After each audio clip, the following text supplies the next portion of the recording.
The sound of gravel being churned at breakneck speed broke my morning tranquility. Coffee splashed over the lip of my mug as I spun around to watch Cynthia Reed's neon green ATV take off into the air, crashing head-on into the wooden fence I'd constructed across the trail. The blow knocked her off over the handlebars, landing with a thud on her back in a cloud of dust and embarrassment. Her tacky visor went one way, her phone another, and from the ground she let out a scream that would rouse the dead. "You tried to kill me!" she shrieked, arms flailing as her yappy terrier yapped from a crate tied on the overturned ATV. "I didn't say anything!" I slowly sipped coffee and indicated the large sign on the wall, "Private property, no trespassing." It was her third trespass that week, and yet she had the audacity to behave like I was the bad guy. This wasn't about a shortcut anymore. This was a war on 6 months ago. I'd relocated to Willow Hollow seeking the peace of rural life, chickens, a garden plot, and nobody breathing down my neck but Cynthia. My neighbor and would-be HOA enforcer had other plans from day one. She treated the trail behind my house like her own personal racetrack, barreling through on her ATV every morning like she was trying out for a monster truck rally. At first I thought it was an accident, then it became a routine. I attempted trying to confront her once, but she flashed a sitcom smile, waved like we were old friends, and took off. She never bothered asking, just assumed the land was hers to command. When I finally pinned her down and told her it was private property, she laughed. "Oh, come on, everyone uses that path. It's almost public." I checked the deed. No easements, no shared rights. The trail was mine 100% still. She kept coming. I tried everything short of a showdown. I posted no trespassing signs. She claimed they blew away. I set up reflectors. She called them ugly and threatened to report me to the HOA. That's when I learned Cynthia wasn't just a nosy neighbor. She was the HOA's unofficial tyrant, wielding a self-made badge like a sheriff in a bad western. She began sending me notifications for stuff, a shovel my barn left behind my mailbox an inch too tall. It was all a power play to intimidate me into allowing her to use the trail, so I decided to take a stand she couldn't ignore over a weekend. I constructed a cedar wall solidly across the path, anchored down with concrete, and placed on top a sign end of the road for shortcut royalty. I mounted game cameras, one high, one low snag, any trouble. The morning she wrecked into it was the first peace I'd known in weeks, but peace with Cynthia was an illusion. She staggered onto my porch, pounding on the door, with a muddy sandal yelling about lawsuits and attempted homicide. I reminded her the trail was mine and she was trespassing. That only enraged her more. She threatened to call the police. I asked her to then show her camera video of her careening by my signs on her face. Were the same as her ATV's paint job, muttering through the HOA rules. She pulled her destroyed vehicle home, her dog snapping at her heels. I hoped it would be the last, but Cynthia wasn't built for shame that evening. My motion lights flared. I caught her in her backyard binoculars, fixed on the wall, scribbling down notes like a detective in a fever dream. The next day, a letter slid under my Duran official HOA notice asserting my Walbrook community. Aesthetics signed enforcement officer Cynthia. I went to the county office and verified my land was exempt from HOA regulations, a remnant of its past agricultural nature. The clerk gave me a stamped waiver and I smiled all the way home. Cynthia had no power, but she was going to stumble over her own ego. The next evening she came back with 2 HOA cronies taking pictures of the wall, as if it were a crime scene. One brought a measuring tape like inches would make her case. They hissed and glared, then stormed off. I thought they'd abandoned ship, but the game camera had a different story.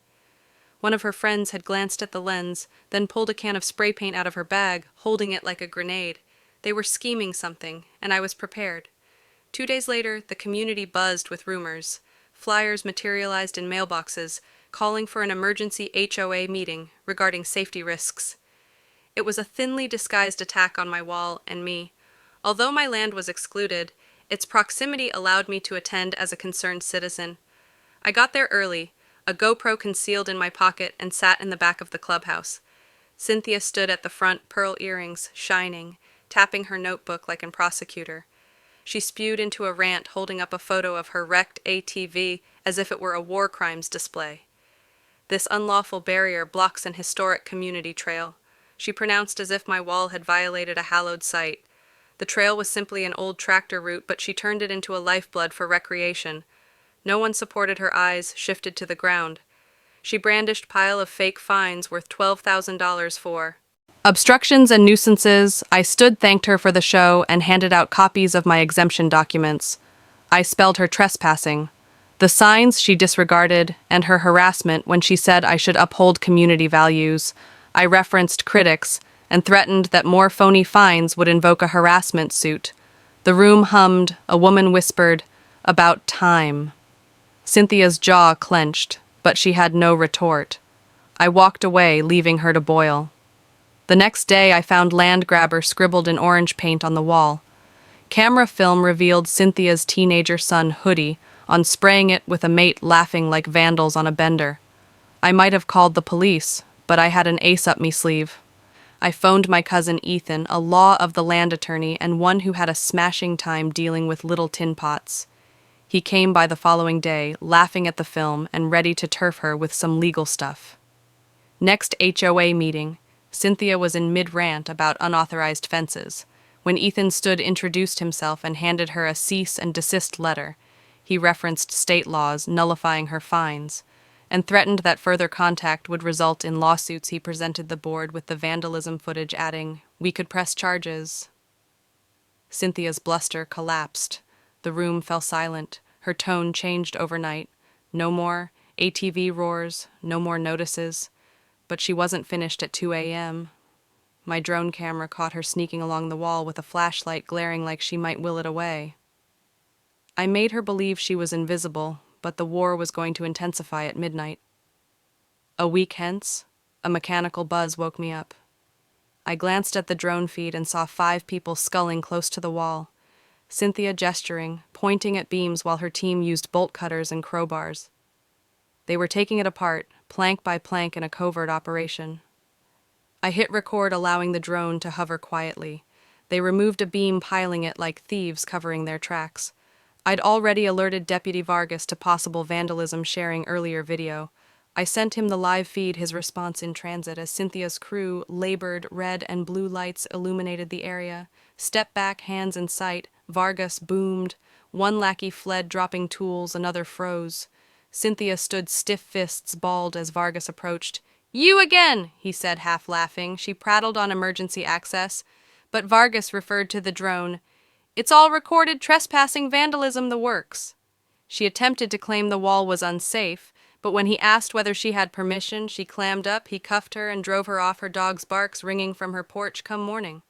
The neighborhood was on fire, with gossip photos of Cynthia in cuffs appeared on the local Facebook group captioned, "HOA tyrant tamed." There was a news segment broadcasting, dubbing it a suburban showdown. The HOA board met without her, and 2 members pushed for her ouster. Admitting she'd coerced them into the wall scheme, Ethan filed a civil suit for trespassing, vandalism, and harassment, citing drone stills and police reports. He reported the HOA to the county for abuse of power, sparking an investigation. Cynthia made bail, but vanished from public view. Her house went dark. Her ATV impounded as evidence. I rebuilt the wall stronger with stone accents and a sign, not a shortcut. Boundaries matter, neighbors chuckled. One calling me a legend. Cynthia's house went on the market, but no one barked until a steep price reduction. She moved out quietly, unnoticed by all. Then I discovered her old patio, and she'd constructed on my property by law. They belonged to me. I converted the shed into a chicken coop, painting it with Cynthia's folly and an ATV-shaped weather vane. It became a neighborhood joke, a metaphor for her downfall in court. Cynthia determined, defense failed. Ethan produced the aerial video vandalism clips and exemption documents. A board member, Harold, testified she bullied him into assisting. The judge held her responsible for $30,000 worth of damages, issued a 500-foot restraining order, and sent the HOA for state examination. Cynthia's attorney bungled. She stood there agog outside, whispers trailed behind her. A reporter clicked her storming off Pearl, brandishing the HOA reformed, prohibiting fake titles, and mandating third-party conflict review.